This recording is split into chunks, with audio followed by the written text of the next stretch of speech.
জি, সূত্রপাতটা হচ্ছে যে ঢাকা কলেজের কিছু ছেলেদেরকে আ আইডিয়াল কলেজের ২৬ ব্যাচের কিছু ছেলে, ২৫ ব্যাচ না ২৬ ব্যাচের কিছু ছেলে তারা আইডিয়াল কলেজের ২৫ ব্যাচ এবং ২৬ ব্যাচ তাদেরকে সায়েন্স ল্যাব থেকে বাস থেকে নামিয়ে তাদেরকে আহত করার চেষ্টা করে।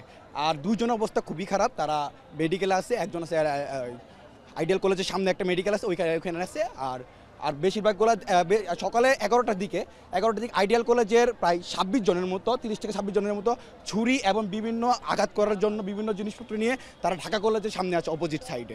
তারপর তারপর তারা অনাকাঙ্ক্ষিতভাবে আমাদের বিভিন্ন ছাত্রকে, ইন্টারমিডিয়েট বিশেষ করে বিভিন্ন ছাত্রকে তারা আহত করার চেষ্টা করে। কিন্তু আমরা তো আসলে এগুলো চাই না, আমরা চাই একটা ইউনিটি। কিন্তু তারা যদি এভাবে ধারাবাহিকতা চালিয়ে যায় তাহলে এটা তো বড় রূপ দিবে।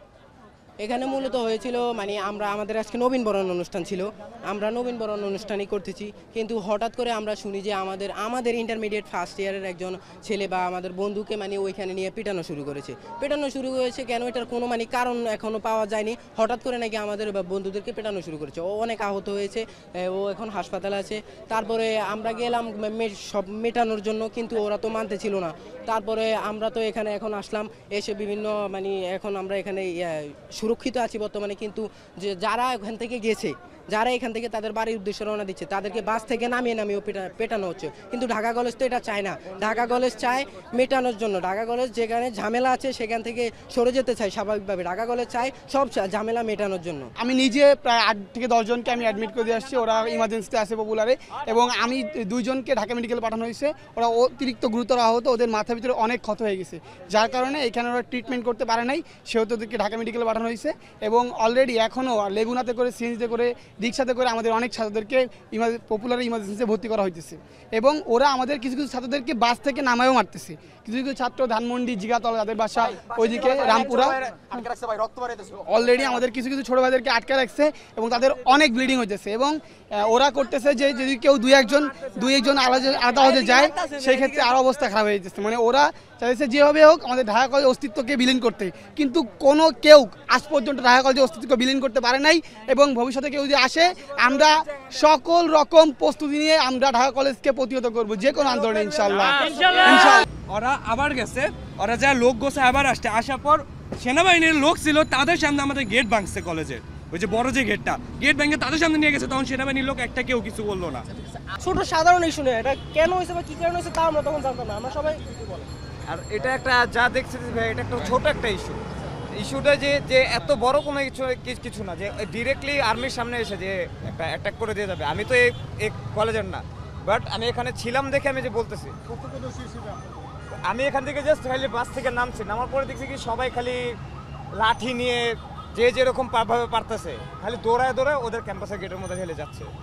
ঠিক আছে ভাইয়া, তো এইসব জিনিসগুলি আর আমাদের ফিমেল টিচারদের কাছে, ফিমেল টিচারদের গায়ে কেন হাত দেওয়া হবে, এটা আপনারা একটু বুঝেন। স্বাধীন দেশে স্বাধীন নাগরিক। আপনারা জানেন আইডিয়াল কলেজ, ঢাকা কলেজ অনেক আগে থেকে মারামারি, এটা কিন্তু অনেক আগে থেকে হয়ে আসতেছে। তো রিসেন্টলি এই যে স্টুডেন্ট প্রোটেস্ট, এটার পর থেকে কিন্তু এটা হয়ে গেছে। তো ফার্স্ট ইয়ারের নতুন পোলাপান আসছে, সেকেন্ড ইয়ারের আমার এক ফ্রেন্ড আছে ঢাকা কলেজের, ও আমাকে যেটুকু বললো যে ওদের এক ফ্রেন্ড আইডিয়াল কলেজের একজনকে মারছে, ফার্স্ট ইয়ারের একটা ছেলেকে মারছে। তো এটা নিয়ে তারপর আইডিয়াল কলেজে কিছু পোলাপান জড়ো হয়েছে মারার জন্য। তো যখন জড়ো হয়েছে তখন হলো ঢাকা কলেজের পোলাপান আবার আসছে, আইসে ওদের মারছে, কারণ ওরা অল্প কয়েকজন ছিল। দেন হলো আমি কলেজে ছিলাম, আমাদের ক্লাস চলতেছিল সেকেন্ড ইয়ারের।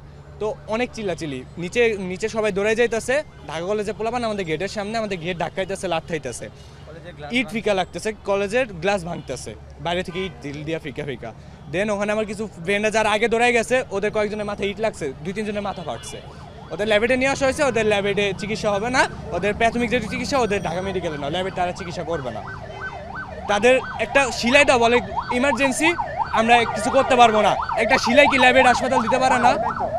এরকম যদি হসপিটালে প্রত্যেকটা এরকম করাপশন থাকে না, বাংলাদেশের নামি দামি একটা হসপিটালে কেন হবে না একটা সেলাই?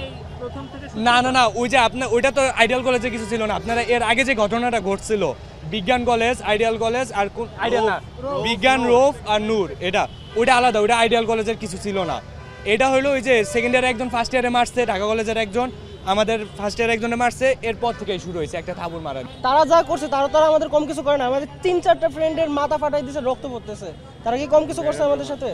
ম্যাডামের হাত এখান থেকে এই পর্যন্ত কাটছে, একজন ম্যাডাম তার আহত শিক্ষার্থীকে নিয়ে হাসপাতালে যেতেছিল, আহত শিক্ষার্থীর উপর তো আবার হামলা হয়েছে এবং দেন ম্যাডামের হাত সহ কাটছে, এটার কোন ধরনের কথা?